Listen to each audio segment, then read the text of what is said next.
Hey everybody, this is the Heavy Debriefings Podcast. This is Josh Rundquist here, but this time around you may notice that you may hear a different voice going on here as compared to the last 12 years of me doing the podcast. I decided to expand a little bit here, and there is a new voice here.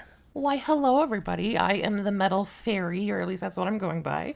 And yes, Josh has drugged me into this little venture of his, and we're going to see how this goes. This is something I've wanted to do for quite a while because I love the conversations that we have. You know, it's always off the cuff. We always make each other laugh. And I think it'd be cool to be able to show that off in podcast form. And for a long time now, well, the past however many years we've known each other, because it's been more than 10 that we've been together, I've listened to him do this thing, and he always has this great way of bringing out the good in people. So even though I'm not really a natural at this thing, maybe he can bring out that side of me too. We'll see what happens. Yeah, I would love to see if that could happen, but, it's just like when we go back and forth, I think we have like a nice, natural way to be able to talk to each other because we understand each other. We understand our little nuances, and maybe other people don't necessarily get that, but we understand each other, and maybe that'll shine through here. All the cool kids will get it. Exactly. So, the Metal Faerie, as you go by. Yes. I've known you for quite a bit of time now, well over a decade now, and it's funny because someone that we used to know got us in touch with each other, and then we talked for a little bit, and then a year went by, and we decided to try to talk again. How did this happen? So we had a mutual, I guess we'll say friend, not really a friend, but acquaintance. You knew him more than I did. And we all kind of knew each other through Facebook, or on my end anyways. And he suggested that I talk to you, but you were and are about 7.5 years younger than me. And I'm like, that's a little young for my taste. So yeah, I kind of avoided you like the plague. And eventually he's like, no, talk to him. I'm like, fine. So we chatted a little bit. The truth has come out. Well, the truth hasn't even started to come out. But we talked, and you seemed like a pretty cool guy, and we happened to be going to the same show one time, so ended up meeting there. Yeah, Pagan Fest 2013. That was a really good bill. I was doing a couple interviews with Tyr and Insiphirum. There was a couple bands before them as well, but we got introduced to each other during Trollfest.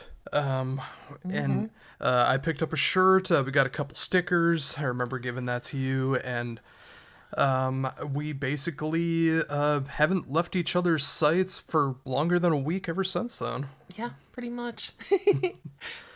So what was that like when you saw me doing interviews for the first time? Because I invited you to stand with me and be there for the interviews, and I know you felt kind of nervous about that. Yeah, definitely at first I declined quite a few of them just because that was just a little too nerve-wracking for me to go stand by some of these people that I admired so much and stuff, and just I felt like I'd be in the way.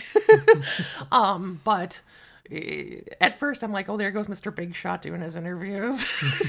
but after I eventually kind of saw you doing your thing, like, it's that mixed feelings. It's like, oh, that's so cool that he's like actually able to talk to all these people that so many people would love to chat to and like get inside their brains and stuff. And on the flip side, it was so natural too, because you just have that kind of ease about you, and they were always, well, almost always like very nice about it and very like just warming and welcoming and stuff like that. So it's interesting seeing that kind of behind the scenes thing.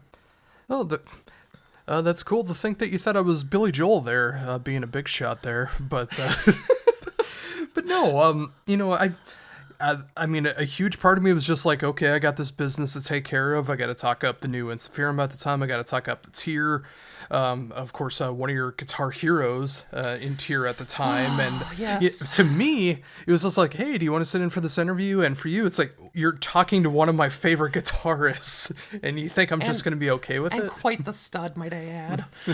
Yes, that Cowboys from Hell tattoo really ties it all together. Oh, yeah, I didn't notice that.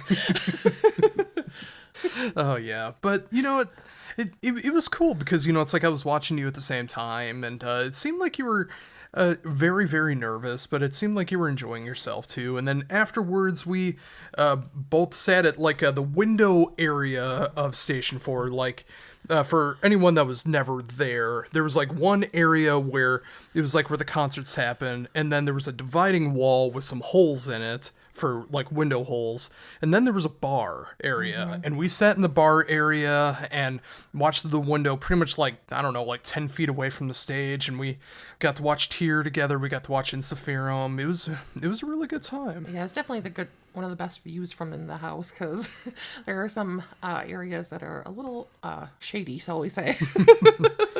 Oh, very much so. I mean, I've been to the basement of Station 4, I've been to the bathrooms at Station 4, and... But you've never been in the women's bathroom.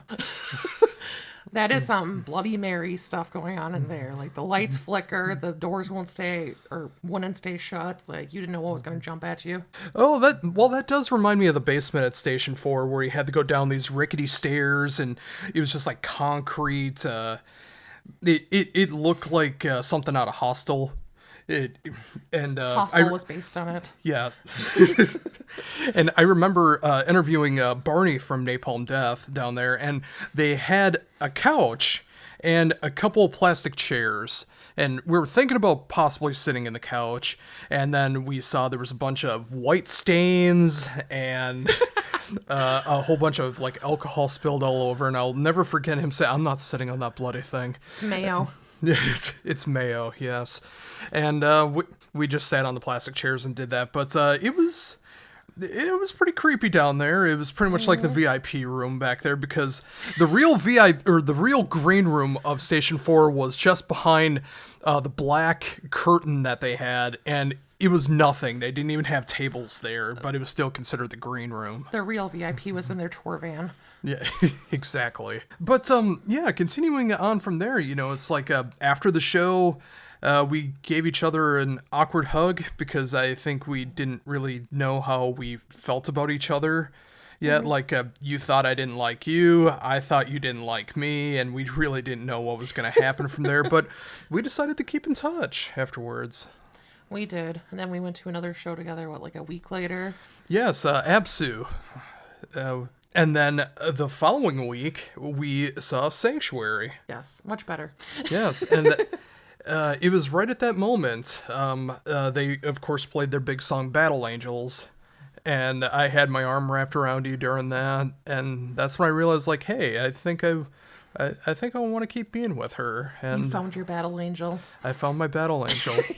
And, 10 years later now, we're still together, getting closer to 10 and a half, but, over a decade together. Look, it's me or nobody. Sold. And, it's kind of true, thinking about that, because, it's like, even before we met each other, Station 4 meant a lot to both of us, because we saw so many different shows that we loved there. I mean, you got to see so many great bands there by yourself, hiding in the corner. Yes. I saw so many bands that I love sitting in the corner. Hiding. We were both that kind of person. And, it's like, we went to different shows at different times. We might have been at the same show at a different time. I know on one occasion we both saw In Flames and Trivium at First Avenue. Yes. You were on the floor. I was sitting up on top with a friend of mine, because I got guest listed.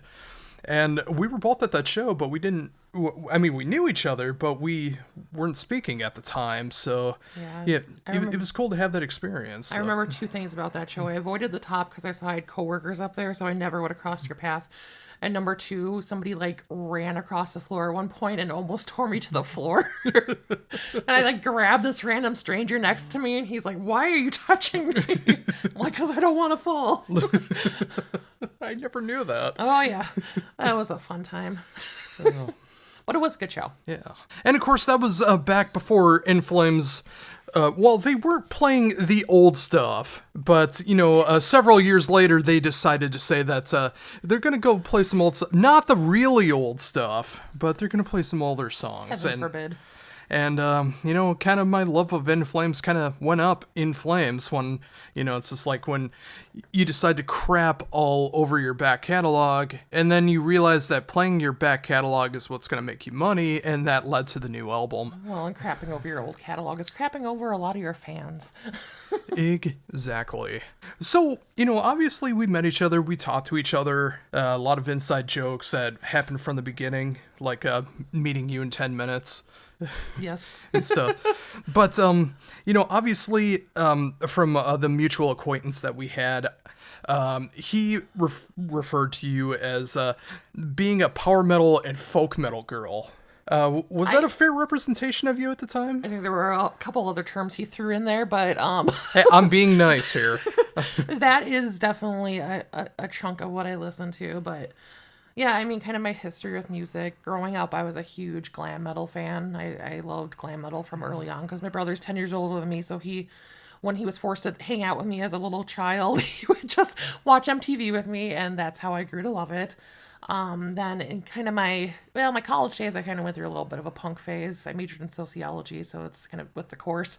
But after that, a man of my past introduced me to a couple metal bands, Blind Guardian and Sonata Arctica. And Sonata kind of led me down the well of discovering everything that is Finnish metal. And then that kind of like offshoot me into every direction of metal. And yeah, kind of my favorites nowadays. I mean, I still love glam. I love power. I love folk. I love gothic. Melodic death is probably one of my favorites. Symphonic black. Anything symphonic is like a huge win for me. So yeah, and it's like we had a lot of that in common. I mean, obviously we got some differences as well too, but I think we kind of grew to enjoy each other's mutual interests a little bit more as well too, at least musically. Like, I appreciate glam metal more because of you. I mean, I always liked it, but like I like it a lot more now because of you, and I was thankfully able to turn you on to some bands for the first time. Like the first time that you ever came over to my house that I was staying at the time, the thing I would have done with anybody was show you some new music to check out. And what were some of those bands that you hadn't checked out before that got your interest? I mean, one huge one for me was Flesh God Apocalypse. They are now top 3, if not my favorite band. I mean, seeing their, I think you showed The Violation to me at first. And yes. My jaw went to the ground. They are just everything I love in this world. They are amazing. Francesco is a hottie. Like, oh, man. What more can you want in a band? And I was kind of scared to show them to you because I thought maybe you would like some of it. I know you might like the symphonics of it, but I really thought like the falsetto vocals would be a turnoff for you, and boy was I wrong. Which is hilarious to me because coming from the glam and power metal side, like, what do you think is so prevalent? Prevalent. Prevalent. Well, it's just like, I know that can be a turnoff for some people. It's like, Yeah. I know King Diamond is a huge turnoff for some people, but I love that so much. And when it's implemented right, it's just awesome. Agreed. But yeah, I know Flesh God was that first one. And then I realized that we had a lot in common. And, that bond was going more and more. And not long after, I will always remember having to go to Walmart to the automotive department to get some tires for my SUV at the time, which was falling apart, and one of the biggest pieces of crap that I've ever had until the next car that I had which was a bigger piece of crap. But we were texting each other, and then I called you during it. Mm-hmm. And I was just talking about, okay, I need to talk to the associate here about getting the tires. I'll talk to you later. And what did you say? Gosh, I don't quite remember. I said something about I guess you're pretty tolerable. Yeah, something like that. Yeah. Yeah. I was pretty tolerable. I'll talk to you later. I love you. Bye. I mean, I was talking to someone standing next to me, See, that's what I thought at first, Yeah. but you're still here, so the love. The love. I think it kind of stuck around, I think. I guess. But yeah, it's just like that was the first time that we actually said that to each other, and I thought that was a funny way to go about it. But I thought it was a cool way to go about it too, because it was like so nonchalant. Yeah. The way it came out of you. Wasn't planned out. I hung up and was like, "What did I just do?" That's when I knew it was real. Yes. Because I was feeling that as well too, but then, just like so nonchalantly, we admitted our love to each other, and and again, like every weekend at least, we were able to spend time with each other. I was working at a department store at the time.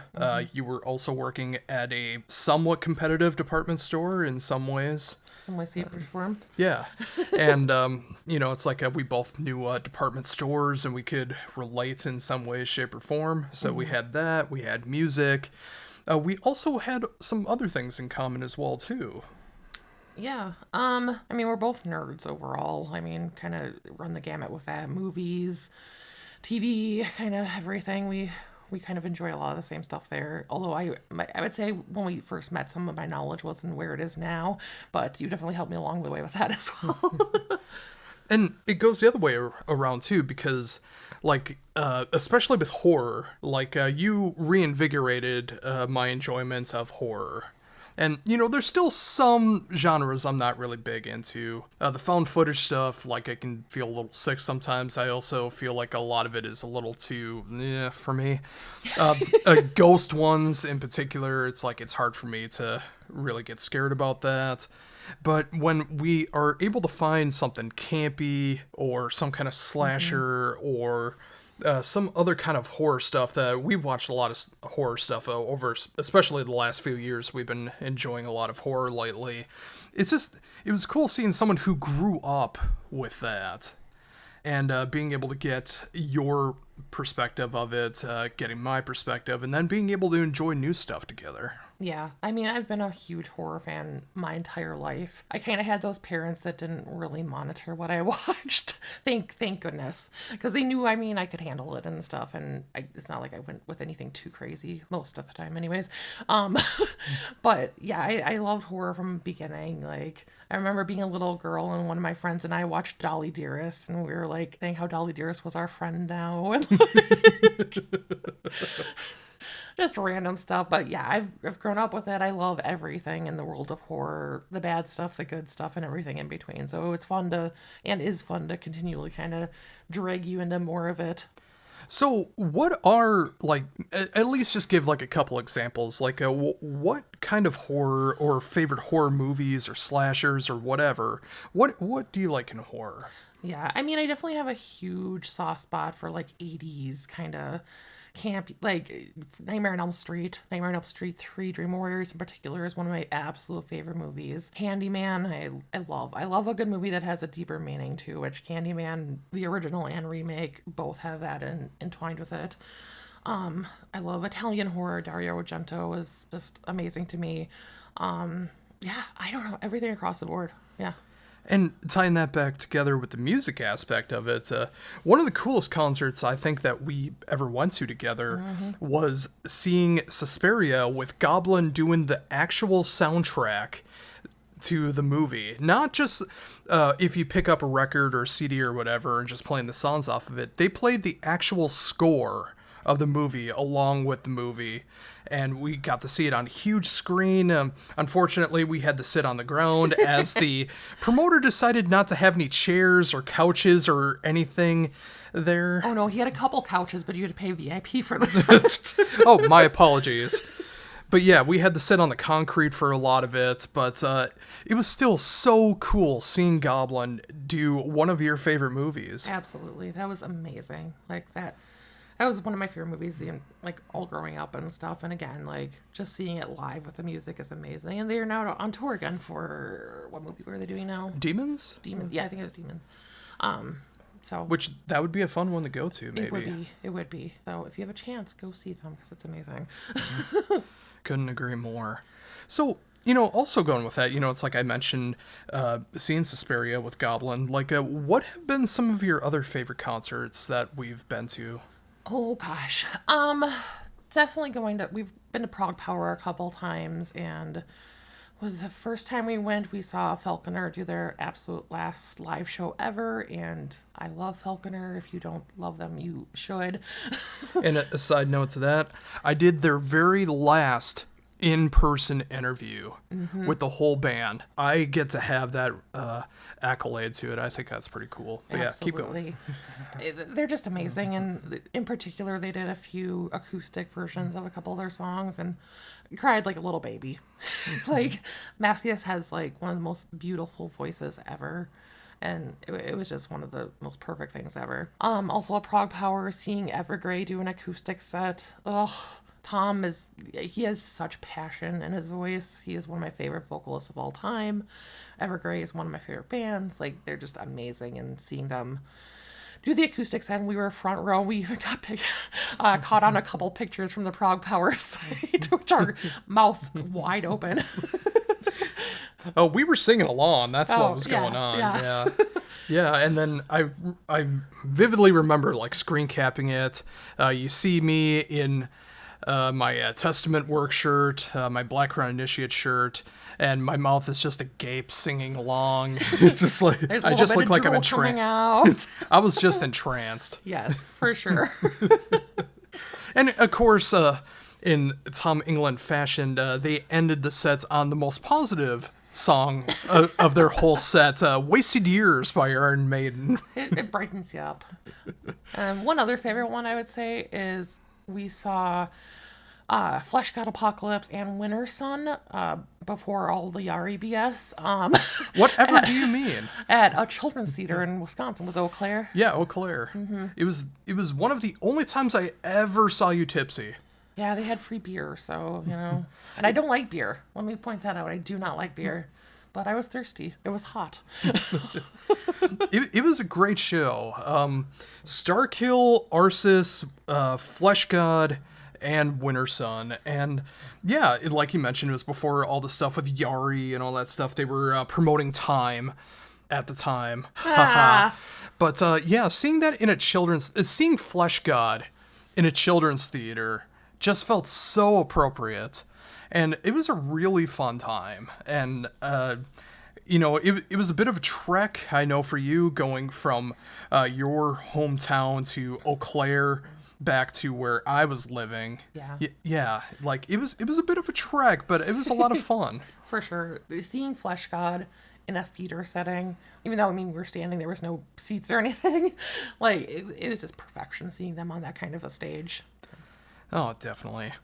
And speaking of that, it's like, obviously we're talking about a lot of stuff that we have in common. We mentioned a lot of horror stuff we both enjoy, a lot of the metal music we enjoy.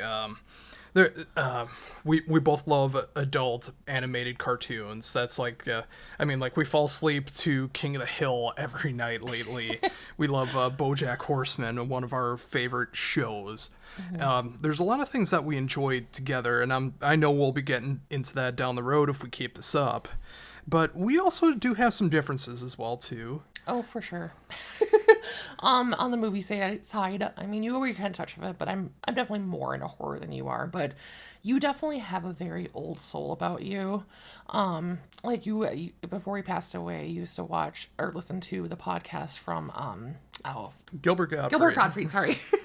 And like they would get into these discussions about these old movies all the time, and you would know exactly who they were talking about, what they were talking about, and I'd just be like, I've heard the names before, but I don't have a clue. Even the Universal horror stuff? Well, Universal horror stuff, yes. Okay.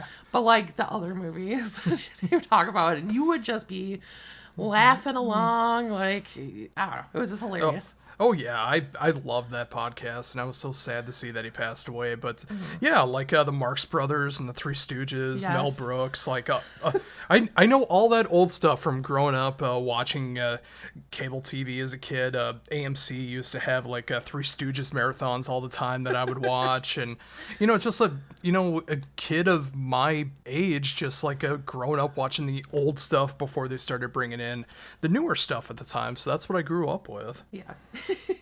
And then on the music side, again, you already touched on, I'm a little bit more into the glam and power and stuff than you are. You are definitely more of a proggy person. Granted, you turned me on to some prog stuff. Although I don't like the super proggy stuff where they're just like wanking it out, But what about Van der Graaf Generator? That name makes me just creepy shivers down my spine. And you're also definitely more into Doom. Like, I like kind of the more gothic-y Doom, but like you're like anything kind of. It is because I am so depressed. Please help me. That is true. Please help him. I would also say that this is one big difference between us. I have a ton of guilty pleasures, and you don't believe in guilty pleasures. I do not believe in guilty pleasures. If you enjoy something, you should embrace it. And there's some things that I enjoy that I just don't wish to embrace publicly. Such as? Oh, God. Okay. Let's talk Bravo, girl. Like, Vanderpump Rules, not all the Real Housewives, but some of the Real Housewives. Love is Blind. I'm watching Temptation Island now. Oh, it's so good. And all the games. A lot of the games that go along with it too, like Love Island, the game. Oh, yes. I have to bring this up because I just find so much enjoyment out of it. Recently, the Metal Faerie got a new phone. Yes. And we were talking as everything was getting set up and everything. I believe the guy at the store was grabbing the phone out of the back. And you said that you're going to have to re-download all of your dating apps. Yes. Me, being so stupid, not realizing that she meant dating game simulator apps. Yes. But that's the kind of fun that we have, It's just like, certain slips of the tongue just leads to fun stuff like that. But, occasional heartbreak, but then fun again. Exactly. That once we get past that. Yes. But also with that, it's just like I know you do enjoy your reality trash TV, as it's referred to. Absolutely. And, it's like, I understand it on a primitive level because you want to see people who are worse off than you in some way, shape, or form, be it mentally, be it different kind of conditions, whatever the case is. It's just like people that are so quick to anger, JP Morgan! And then you take off your fake leg and throw it at people. Yes. It's just like, I get it from that point of view. And it's just fun watching drama from the outside. I don't like drama in my life, but I enjoy watching drama in other people's lives.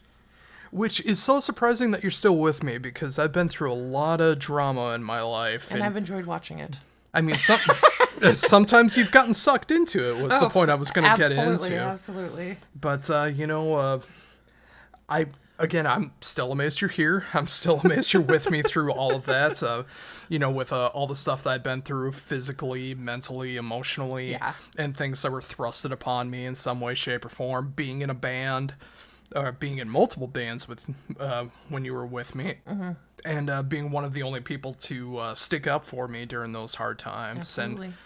And it's just great to see how far we've come over the past decade and so, and everything that we've been able to learn from each other, the more respect and love that we have for each other, and being able to just sit here with you and be able to talk about our lives. And there's so much more that we could get into if we continue doing this. I think we could have a lot of fun.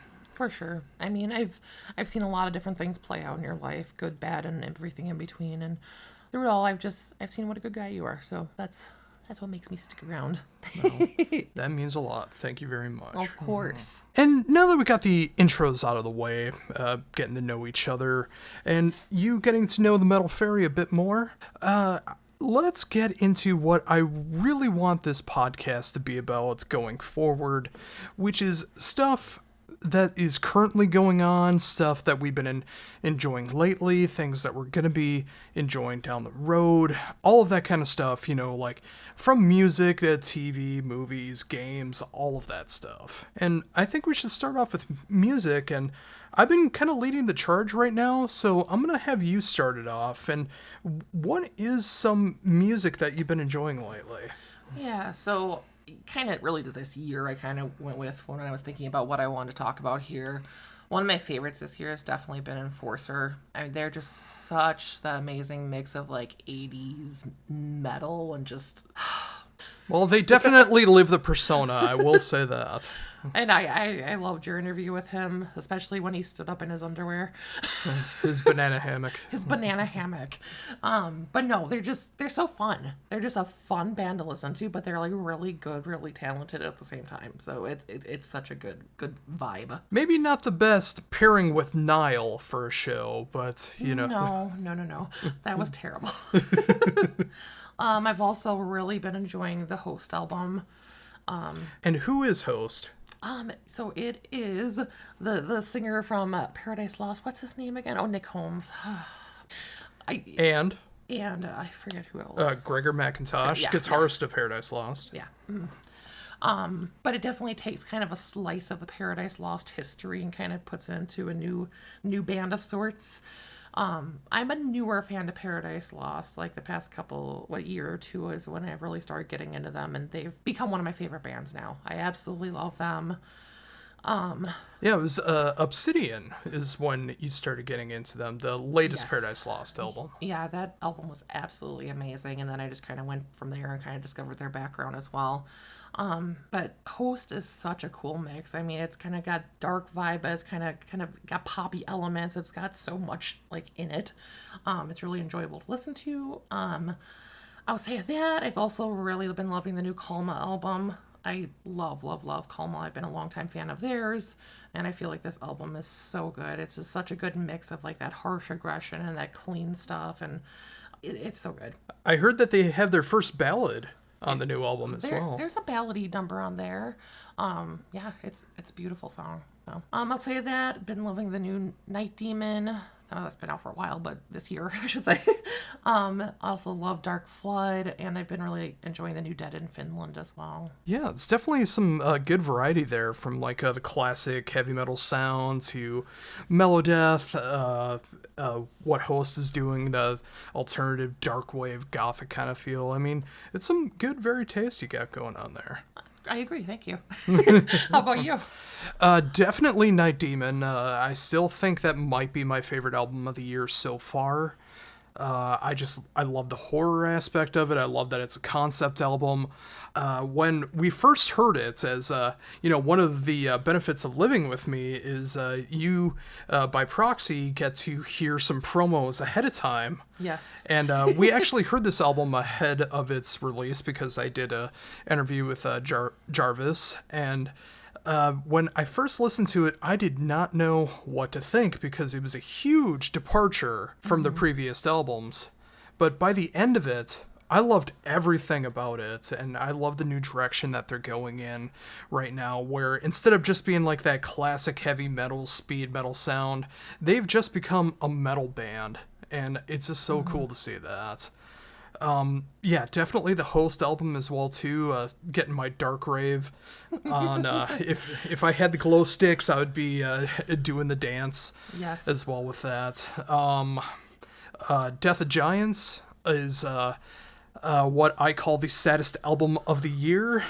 Definitely in the Woods v. Prey, Paradise Lost, Anathema, with some Devin Townsend influxes in there as well. If you haven't noticed over the last several years, I've become quite the Doom fan, so... What? It hits my soul in just the right way, and that sad boy, the sad Doom boy feel. If I go to the bathroom in the middle of the night and I come out and I hear him listening to it, I'm like, oh, here we go. Oh, it's so true. One that would probably anger a lot of people in the metal community, but I do not care. The new Story of the Year is yes. one that we're both thoroughly enjoying. Yes. She grew up listening to him. I grew up listening to him. I had the benefit of being able to see them. You have not yet. Nope. We were considering a little bit potentially going to see them when they were in town, but it did not pan out. But, with Story of the Year, like when I was growing up with them, I never thought that they were emo. It wasn't until I started listening to them again, and I started listening to the lyrics. It's like, oh yeah, this is pure emo. Yeah, I don't think I really paid attention to the lyrics back then. I just kind of listened to them, and I just got a punky kind of vibe from them. So I was a teenager. What do I know? But yes, we don't just enjoy metal together. We do enjoy some other stuff as well, and that's a good version of that. But yeah, I mean, there's so many albums I've been enjoying, and if you are familiar with me with what I do with Heavy Debriefings, I actually put out a whole list through Spotify with 115 albums that I checked out this year. I picked out a song from each album. If you want to go check that out on Spotify, best albums of the first half of 2023 under Josh Rundquist. I think you should check that out. And also, speaking of that, before we continue on, one thing that I've been doing since February and will be concluding on my birthday, August 19th, is I've been doing the top 10 albums of every year I've been alive. And that would be from 1988 to 2022. I can't do 2023 yet, as the year is not done yet. So that's 35 episodes that I've done, 350 albums. And I didn't do it alone. I mean, I picked out every song from what I've done, but the Metal Faerie has also decided to humor me and do her top 10 albums of every year as well. And we're done on our end, although 2018 through 2022 is still going to be going up through YouTube, of course.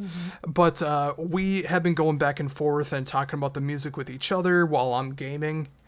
And how has that experience been for you? It's been fun, but challenging sometimes too, kind of revisiting years growing up and stuff. And I mean, like I said, growing up, I was really into glam and again, into more metal until kind of later on. So like, it's weird seeing the progression of how, you know, back in 88, so I turned 7 that year. Like it's quite the random mix I had back then. I had some like glam metal bands, but then I also had like some pop bands because that's what I listened to back then.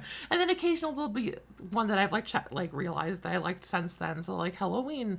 Well, I grew up listening to Halloween too, but like some of the harder ones back then too. But like over time, you could see me progressively get harder with my music. So, but some years are definitely challenging. Like there's a lot of albums you love, but like, are they top 10 worthy? And it's like, it's hard to make that call sometimes. You're not going to find many people that enjoy Taylor Dane as much as they enjoy Flesh God Apocalypse, but I found her. I'm right here. Tell it to my heart. Sugar. Push, push, push, push.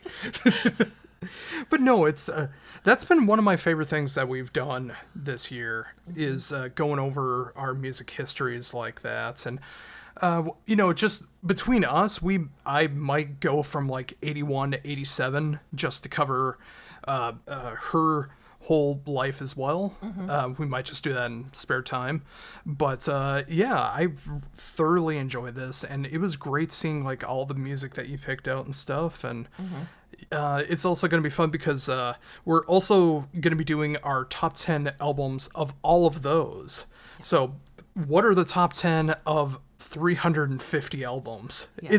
It's a challenging, daunting task, but I think it'll be fun going through that last part of it. It was also fun seeing where our lists kind of overlap each other and seeing the judgment where they didn't.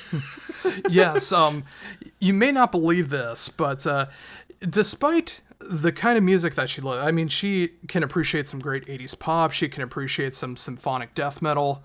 She doesn't really like the experimental stuff, so when I'm playing like Maudlin of the Well or Chaodot or Imperial Triumphant, that's not really up her tree. I am playing my Switch and tuning it out. Boris is another great example of that, and you know, going back into the concerts that we went to, I know that was probably one of the hardest concerts that you've had to go through. I mean, it was a task. And all I can keep replaying him is him with his shirt open and body surfing.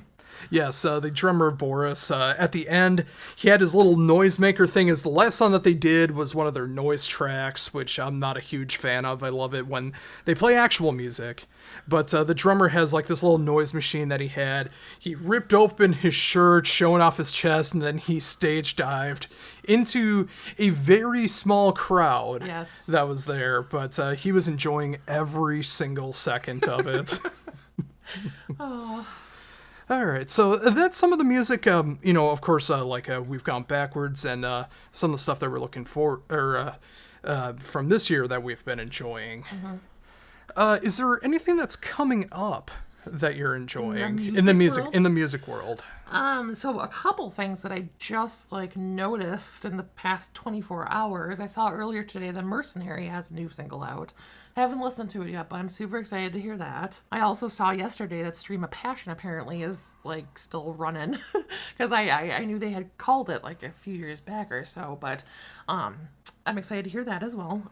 Outside of that, I'm really, really, really excited to hear the full Blackbriar album. I'm a huge fan of Blackbriar. If you haven't heard of them, listen to them. Zora has one of the most amazing female voices ever. Oh, what's her name? Zora Cock. Zora Cock. Okay, I don't continue. know if you pronounce that. That could be pronounced wrong. I don't know for sure. But it is spelled that way. It is spelled that way. Leave the poor girl alone now. But she has such a beautiful voice, and I love their music. They've only had one other full-length album, but they've had a number of EPs and singles, and absolutely amazing. So check them out. Also excited to hear. Oh, sorry. Oh, I was gonna say I hope I can do an interview with them. That'd be amazing. They are signed to Nuclear Blast, so there is the potential that I might have the opportunity, and I think that'd be really fun. Absolutely. Also excited to hear the new Equilibrium. I absolutely love them, and I know they have a new singer, but excited to kind of see how that plays out. And then also the new Eclipse. I'm looking forward to that. They're such a fun, good rock band. And then, of course, I love his work in Nordic Union as well, but Eclipse is really amazing as well. Yeah, definitely some cool stuff to look forward to. For me, it's really hard because I'm already getting stuff from October. So, it's brand new to me, and to me, it's already out, but for the average person, it's not coming out for months. So it's kind of hard to say. But there's been some stuff I've really been enjoying. Last night, I checked out the brand new album from Syra, which is... formerly Jesper of In Flames, Jakey formerly of Amaranth, Alex of Camelot. It's a much more mainstream modern metal album than they've done before.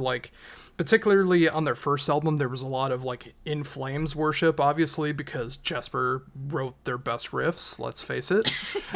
But this one, they kind of forged their own sound, what they've always been trying to do. There's no song longer than 5 minutes on there. I think it's 4.5 minutes or something like that is the longest song on there. It's nice, poppy, catchy, heavy stuff. I've been enjoying that. One that just came out on Friday, I was showing the Metal Faerie here.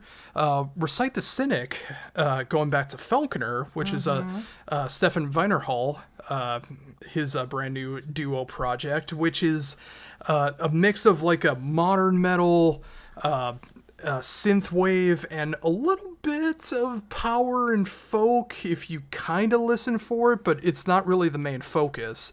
And the thing with Stefan is he started off in a black metal band, then he started a power metal band, and now he's doing this kind of techno synthwave rock metal thing. And what was your thoughts on that? So my immediate thought, and I mean this in the absolute best way possible, because honestly I really love it, and I think it'd be really great workout music, I think. But it reminded me of the Techno Viking video on YouTube. So I went straight to that and started playing it. It just fit perfectly, but it is just this amazing mix of kind of that powery, almost a Viking tinge with the techno stuff. And it just complements each other in such a perfect way. Yeah, I'm still a little indecisive about it. I mean, I'm leaning towards really enjoying it. I'll win you over. Yeah, it will win me over, and some of my favorite albums are ones where, like I talked about with Night Demon, when I listened to it, I really didn't know how to feel, but by the end of it, I loved it. So Recite the Cynic could easily be that way as well. For sure.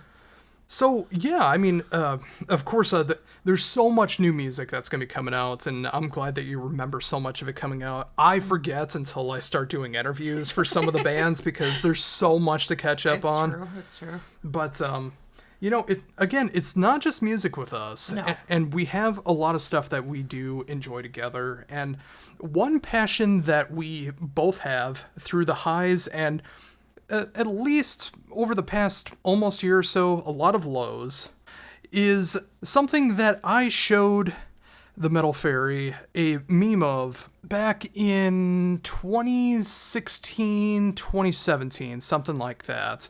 It was a meme of the wrestling promotion group known as the Heart Foundation. And in a metal version, it was written with deicide across of it because it was perfection. And I didn't know if she would get it because we never talked about wrestling before. We saw Fozzy together, and professional wrestling never came up. I don't know how. I don't know how. But as it turned out, we both grew up watching professional wrestling. Absolutely. Like, how did you get into professional wrestling as a kid? I mean, I've been watching, I watched wrestling from as early on as I remember. Like, my family watched it. I remember my mom always told me that my grandma used to listen to wrestling on the radio back in the days when that was the thing to do. And she would get so excited by wrestling. She'd hold like a paper towel, a Kleenex in her hand and like clench it up because she gets so excited over it. So I watched it, like, I can't remember if it was with my brother or whoever from a very early age, but I watched it on my own as well. And I kept watching it through probably like 99-ish, somewhere in there, 99, 2000. At which point it got a little too much for me at that point. And then I kind of didn't watch again until we started talking about it. But yeah, I absolutely loved it. I mainly watched WWF/E, little bit of WCW, mainly just for Sting. But yeah. Yeah, and for me, it's one of my earliest memories is watching wrestling. To me, it was like live action superheroes, and being the nerd that I am when it comes to that, I loved seeing that in person. And, you know, especially when you're a kid and you see that play out, I think you have more of an appreciation for it. If you started watching it as an adult or something, I think you have a different kind of appreciation for it. But I totally bought into all the personas. I thought it was all real. I thought The Undertaker really did kill people. Yes. You know, I believed everything that they did, but yes. I watched everything that I could, from like the little local promotions that they had on cable access to WWE, WWF, WCW, ECW was my favorites when I got to a certain age because I loved all the violence and carnage and all that stuff that went along with it. And then right around the same time as her, I basically, when it dropped from WWF to WWE and when WCW got bought out, that's when I stopped watching, because I even knew then as a little kid that with only one promotion that I don't think I was going to enjoy it as much, because I loved being able to have the variety, and there wasn't that going on. And I knew bits and pieces of wrestling going forward. Any quote-unquote friends that I had at the time never watched wrestling from that moment onwards up until now. I mean, we basically just got each other, but we're the only ones that enjoy wrestling that I'm aware of. And it wasn't until I showed her that meme years ago, and then we started talking about how much we loved wrestling, how much we grew up with it, all the same ones that we enjoyed. We bought the WWE Network at the time. Started watching old matches. Before it became free on Peacock, and we were going to try to watch every single Monday Night Raw until we realized that was a fruitless endeavor. Oh, yeah. And then we discovered the magic, the power, and the glory that is Kenny Omega. Yes. And we were watching WWE at the time, and there were parts of it we were enjoying at the time. Yeah, I think we started with the Royal Rumble. I think it was like 2016. Right 2017. 2017. Yeah, we started watching wrestling in 2016, but we didn't watch the new stuff. But the first new thing that we watched was Royal Rumble 2017. Yeah, and at first it seemed, I mean, it was new and shiny. So at the time it was enjoyable. Then like slowly but surely it's like, oof, this isn't as good as I thought it was. And looking back, I can't imagine some of the views I had back then. Like, oh, Baron Corbin was just so cool, I thought. Oof. Yeah, and we were just hoping that there was other kind of wrestling out there. And then, as I am one to typically do, I spend most of my time, if I'm watching TV, mainly, I'm watching YouTube of some kind. Yes. And we were really watching the clickbait wrestling news articles at the time. from YouTube, and I kept seeing the name Kenny Omega come up. And he was having his trilogy at the time with Kazuchika Okada, and we finally just decided to watch a match of his. Yes. And everything changed from that point. I mean, he, from that moment on, has been my favorite wrestler by far. Like, he is just another caliber of wrestler. Everything, the wrestling, the personality, everything. And that just led us down into a well of discovering New Japan, which is the best wrestling out there. It just is. There's no question of that. It also led us to discovering a lot, at the time, like a lot of Ring of Honor stuff. And then it grew from there. Yeah, and then eventually what became All Elite Wrestling, which we couldn't have been more excited for. Like, a mainstream cable TV wrestling promotion that was supposed to be the opposite of what WWE was doing at the time. Yeah. And for several years, that was the case. Even through pandemic, they did an amazing job keeping us entertained. And then some stuff started happening in the background. I don't know if it's worth going into, but we just haven't really been enjoying it as much as we could have been over the past year. There's some shining moments. Even as of a few days ago, there's been some shining moments that have been going on that still keep our interest. Yeah, there's definitely a couple a handful of storylines that are of interest now, and of course, the announcement that Kota Ibushi is coming to do at least one match next week. Now, This week, sorry. Who is Kota Ibushi? So he was formerly of New Japan. Right now, I don't think he's signed to anything. But he previously tag teamed with Kenny as the Golden Lovers. Was he officially part of the Bullet Club? I don't know for sure if he just kind of... He was a part of the Elite. The Elite, yeah. Yeah, which is a subsection of the Bullet Club. Okay. But yeah, he's such an amazing wrestler too. And I completely screamed and fangirled when I found out he was coming. My ear still hurts from the scream that came out. Throw it still hurts. But no, I'm glad that there's still something to enjoy about it. And, wrestling is pretty much one of the only things that I still watch that's not streamable. Like, if that was available on any kind of a streaming service, we would have gotten rid of cable sooner. And we still might be getting rid of cable. Yeah. We might be trying one of those streaming apps that has, like, live TV on it. We still got to go over all that stuff. But, that's something that we still look forward to every Wednesday and occasionally pay-per-views. The Saturday shows, the Tug the Collar, we're not really into when it comes to AEW. Well, Friday we definitely haven't enjoyed when we watched it. Saturday... We just watched it once, right? Right, but there's some particular people/person. Yeah, I mean, there's the whole drama with CM Punk, which if you know, you know. And as I said, I didn't watch WWE during that time when he was there, so I don't know the whole... I mean, I know about it, but I don't know everything that really happened with him, and so I was never a fan of him back in the day. And when he came to AEW at first, he started winning me over. I kind of enjoyed him, but... if the rumors are to be believed of what happened backstage, he doesn't, well, and from the media scrum as well, like, he just seems like kind of a shite person. And he shares a bank account with his mom. Like, that should tell you all you need to know. Yeah, like, I don't care what kind of beef you have with somebody else. Like, you don't say stuff like that about them, like, when they're not talking about you. It's messed up. And, like, does AEW have an HR team? Because, like, that is so messed up that he is still working at that company.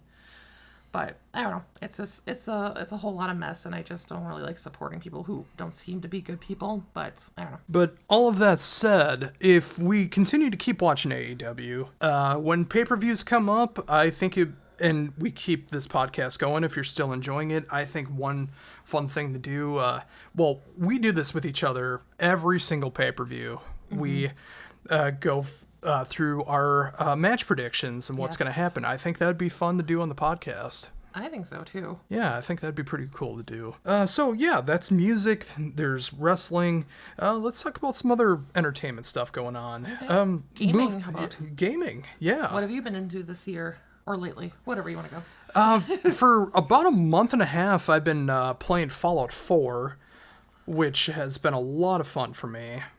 I do appreciate Elder Scrolls, and anytime that I've played Skyrim, I really do have a fun time with it, but I really love what Bethesda has done with the Fallout series with 3, New Vegas, and 4.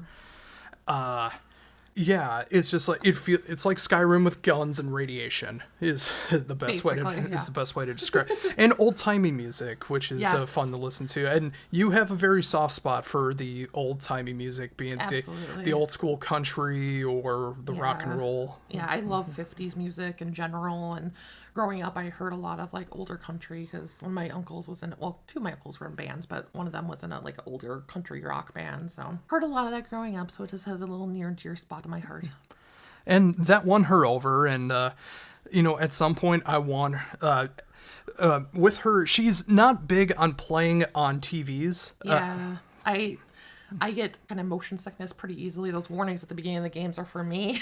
So I get nauseous, I get dizzy with a lot of games. So, and more so now when I'm older. Like when I was a teenager in my 20s, I was able to do it pretty okay. But now it's just not as easy for me. So I play mostly on my Switch, and yeah, that's where kind of I live. So yeah, like. I know Fallout is not on the Switch, so I'm hoping at some point one of those portable handhelds that are becoming really popular lately, like the PC portable ones, might capture your interest, and you might get into it. I know PlayStation has their Project Q, which I know that's not the official name, but that's the name that's out right now. Mm-hmm. That might have your interest as well. It looks cool. It's outrageously priced. Yeah, I mean, if it can get to a reasonable price or something like that, I think that'd be really fun for you to go through. For sure. But the reason I bring up Fallout 4 is because I'm really looking forward to Starfield, which is coming out in September, hopefully, because it's been delayed so many times. But I'm still holding out for early September. I think it's on my mom and dad's anniversary. I think it's coming out. So, that's a great way to remember it. Yes. But it's free on Xbox Game Pass, and I do have an Xbox Series S, and I have a PlayStation 5, so the PS5 is my main one that I play games on, but anything that is not on there, or if it's on Game Pass for free, I'm going to go and play it on Series S because it works out just as good. But I'm really looking forward to that, just like Skyrim and Fallout in space. Yes. It's basically Bethesda's version of No Man's Sky, which I'm perfectly okay with as long as it's enjoyable. Other games I'm looking forward to, Alan Wake 2. I'm a big fan of that. Really fun horror game to begin with. I'm very curious to see how the sequel's going to pan out with that. Spider-Man 2 is something I'm really looking forward to, and I know it's got her attention as well, as one of her favorite horror actors of all time, Tony Todd, is playing the main villain of Venom in that game. Tony. Yes. Yeah, I think that'd be a lot of fun. I don't think she'll be able to look at the screen that often, considering all the stuff that you can do. Now you're swinging, but outside of that, yes. Yeah. I know there's probably some more games. Maybe at some point play AEW Fight Forever, but I'm still not entirely sold on it yet. Maybe when it goes to like a deep discount, but... Yeah. I just don't get having all the side games in it. It's a wrestling game. It feels like it's meant to be for microtransactions, and I'm still waiting for that point after everything slows down. It's like, okay, we're gonna, if you pay us $5, you can unlock all this stuff or something like that, which I find to be so shady. For sure. Is there any that you're looking forward to? So on my end, I guess first I'll talk about what I've been playing. Like, really this year I haven't played anything new. I've just kind of been revisiting some old games. I did play Portal for the first time ever, though. I've never played that in the past, and I played Portal 1 and 2 this year. Also went through Hotline Miami again. That's always a fun one, but my big one, my favorite one of all time that I always go back to is Skyrim. I live there. I keep playing it through over and over again, and I always say I'm going to play it differently this time, but I always do the same thief, like sleuthy archery person that I am. So that's been kind of my go-to lately. But I am looking forward to Hogwarts Legacy coming to the Switch later on this year, if it does. Wink. Wink. I was looking forward to Gollum, but, Oh, boy. Yeah. I think that's going to be scrubbed from the earth pretty soon. Yeah, I haven't played it, but knowing everything we know now. But and then Starfield, I'm looking forward to seeing that as well, of course. Oh, for sure. Movies. That's one thing that we've really been enjoying this year is actively going to movies. We have a new favorite place, which we're so late to the party that everyone already knows about this place, but we discovered it this year. The Yes. Alamo Drafthouse, the greatest movie chain of all time. Yes. Some of the best food I've ever eaten has been there, which you wouldn't expect at a movie theater. No. They do a half-hour curated presentation that hints or pokes fun at or has something to do with the movie that you're about to watch. And the best part about it, besides the fact that everyone has to stay quiet during it or they can get kicked out, is you actually get waited on. Yes. All you have to do is just write down on a little piece of paper what you want, and they will bring it to you instead of you having to get up. That is such a great thing. And we've seen several movies there now. One of my favorite movies of the year, Beau Was Afraid. That was the first movie we saw there, I believe, right? Or maybe. I can't remember. yeah, I think it was. We also saw Subspecies 5. Yep. And Sisu. And Sisu, which that is one of the best action movies I've ever seen about unaliving Nazis, which is such a great thing. And I hope we get to go back there pretty soon. If they're going to do a double feature of Barbie and Oppenheimer, I think that'd be a great time. But what are some movies that you're looking forward to? Yeah, so actually going back to Subspecies 5, that's another thing that I love about them is they have horror nights some nights. And for Subspecies 5, it was only in limited theaters, and they had an actual Q&A with the cast and stuff afterwards too, so that was really cool. As far as things I'm looking forward to, I haven't looked too far ahead on movies, but I know I've been seeing Talk to Me a lot lately.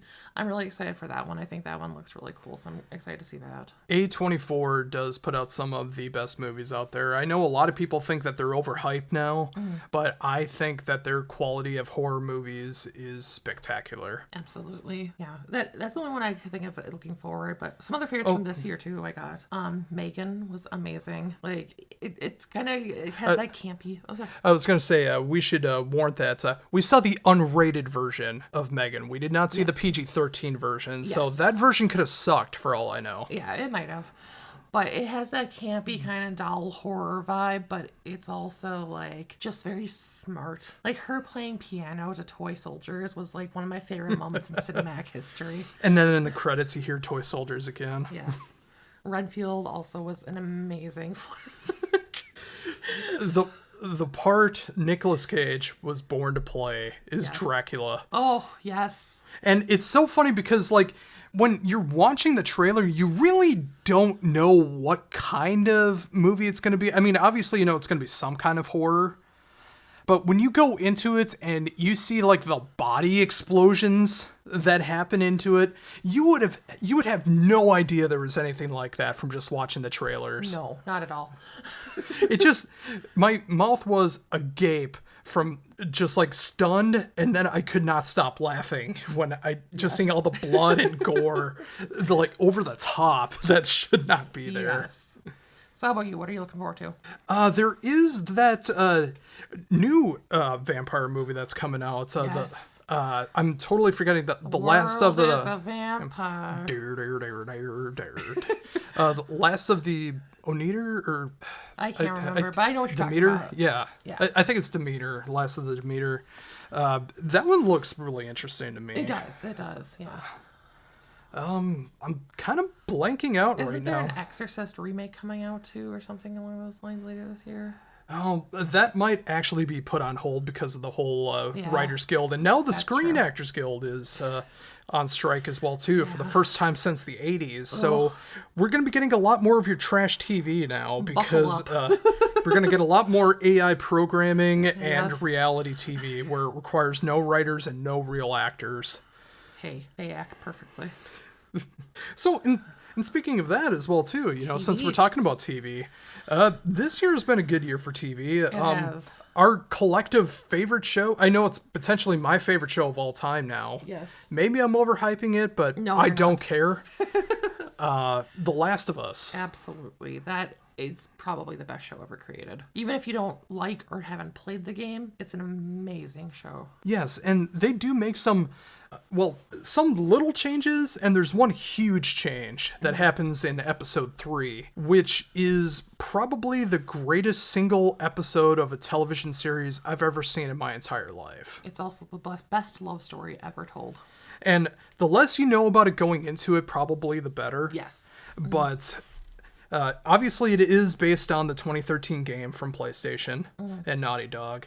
But you can watch it without playing the game. It doesn't feel like you're playing a video game while you're watching it. It feels like a TV show. So it is very user-friendly if you're not a gamer. But if you have played the games, which I've shown you parts 1 and 2. Yep. I think we've gone through both of them a couple times now. And we need to go through them again. Yes, especially now that we have surround sound in our place. We're going to go back and play those and really enjoy the horror aspect of surround sound. Yes. But yeah, like it's got little Easter eggs and everything in there if you know what you're looking for. I'm so very curious what season 2 is going to be all about. Are they going to follow the game, or are they going to create their own story? Yes. Yeah. I'm kind of hoping they don't follow it, because if you know, there's some characters that might depart, and I don't want them to. 4! Onward. But yeah, so it's not just cartoons that we watch. I mean, or trash TV. We do enjoy some good dramas once in a while. Yes, we've also been watching Black Mirror, or finished up Black Mirror. Yeah, the latest season of Black Mirror is fantastic from start to finish. And they actually go outside of what they normally do as well, too. Like, usually it's a lot like the Twilight Zone with technology is the surface level, and then you get so much deeper into it from there. But this particular season, they started experimenting more with horror, and even one episode had nothing to do with future technology, and it was just like a straight-up 70s exploitation demon film, which, of course it has technology in there, it's always going to, it's Black Mirror, but even though they listed as Red Mirror for that particular one, because it was so much more focused on the horror aspect, and I love those little shifts like that. And every single story from like the Cash Cow episode, which was the first one, with the star-studded cast and everything, the episodes that take place in England, the one with Todd from BoJack. If he does not get an Emmy nomination for that, I think that they've seriously messed up, because he deserves an Emmy for that depiction. And, of course, Josh Hartnett as well, too. Of course. Having not seen anything he's done since The Faculty, I'm glad to see that he's still doing stuff. Yeah, and they definitely went into the AI world in this one, with that being such a hot topic lately. It's definitely interesting, kind of contemplating how that will impact everyone's future. And funny enough, it's been brought up that some production companies are thinking of using AI for the same way that they did in the first episode of the new season of Black Mirror, which I won't give away, but you can kind of get the idea of what that is, about like using people's likenesses and stuff like that. And they go over the top with it, but it needed to be over the top. For sure. Yeah, and of course I hinted at it several times now. Might as well just dive right into it. The cartoon stuff that we enjoy so much. Like I mentioned before, almost every night we go to sleep watching King of the Hill. Yes. I got her into that finally last year after almost a decade of trying. I finally got her into it. How is King of the Hill for you? It's one of the best shows ever created. I mean, they're all terrible people, except for John Redcorn. But Peggy Hill is insufferable. And it's so weird because, like, it feels like everyone feels the opposite nowadays, that she's such a well-written character, that she's one of the best cartoon characters ever created because of her horrible tendencies. Whereas I'm like, no, She is a terrible person. She does these horrible things, and there's no repercussions, and she does not learn from them. But it's written well in a way to make you hate her. That is true. Yeah. But, a character's supposed to show growth. Not always. Okay, Says touche. who? It's me. It's for M.E., my enjoyment. But, other BoJack Horseman, one of the best animated shows ever made. Bob's Bob's Burgers. Big Mouth, we've enjoyed. Human Resources. Which sadly got axed this year. Ugh. Absolutely jaw-dropping, the things that they were able to get away with on both of those shows. Yes. But hilarious stuff. Of course, I am a lifelong Simpsons fan. Metal Faerie enjoys it occasionally, I think. Not as big of a fan as I am, but she enjoys Maggie. I know that's one of her favorite characters. And Wendell. South Park is another big one. Butters and Ike for you. Yes. Well, and my alter egos, Shelley and Henrietta. Oh, that is so true. But we watch all that stuff together, and I know there's probably some more stuff that we should watch, and we'll probably get to more stuff in time, but I just know we're not going to watch Ted Lasso. No. Everyone says to watch it. We will not have Apple TV at any point, shape, or form. No, even though they have Charlie Brown, and that really disappoints me. Yeah. And of course, I watch all my guilty pleasures right now. It's Temptation Island. I've also been watching Behind Her Eyes. This is a short series on Netflix. It's really kind of twisted and interesting, so if you're into that, go for it. Give a little bit of what it is. Don't need to give all of it away. So there's a woman who is having an affair of sorts with a man who ends up being her boss, and his wife is a character, let's say. But yeah, there's definitely some twisted stuff that comes out. Well, that sounds very interesting. I know we enjoy some things together, enjoy some different things together, or differences apart and stuff like that. But it's good to have those complements and differences as well, because that's what makes life interesting. If you liked all the same things, life would be very boring. If you didn't like any of the same things, why are you together? Exactly. So, I've been having a lot of fun with this. I think it's been a really good time doing this. It feels like we're having a lot of the same conversations that we normally do, just with a lot less swearing and name dropping that's going on. But this has been really fun. I'm glad that you wanted to do this. Definitely. And, it was actually kind of her idea to make this happen, because I wanted to bring back the podcast in some way, shape, or form, because I just enjoy talking to the mic. I enjoy recording the audio versions, and the YouTube channel is doing great. youtube.com/Heavy Debriefings.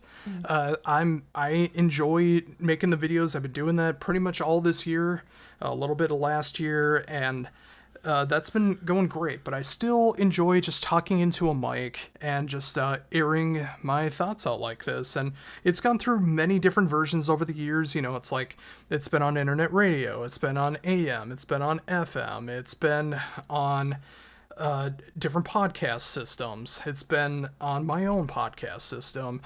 YouTube, I've tried to do it. Sometimes I've had music on there and then I can't play it. I've also just had music on the sideline, and I've put a Spotify playlist together every week. I've done so many incarnations, but I haven't done the one thing that I think the show really needed, which was a second voice.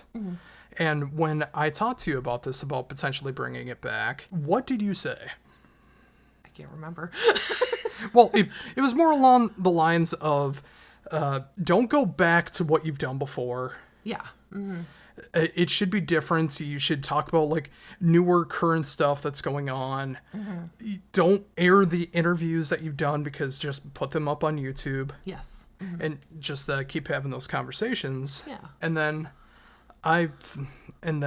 we both said, well, why don't we try doing it together? Yeah. Because again, like I talked about in the beginning, I love the conversations that we have when we're just watching TV or discussing music together or anything. Well, and so often after we say something, you're like, God, I wish I recorded that. Yeah.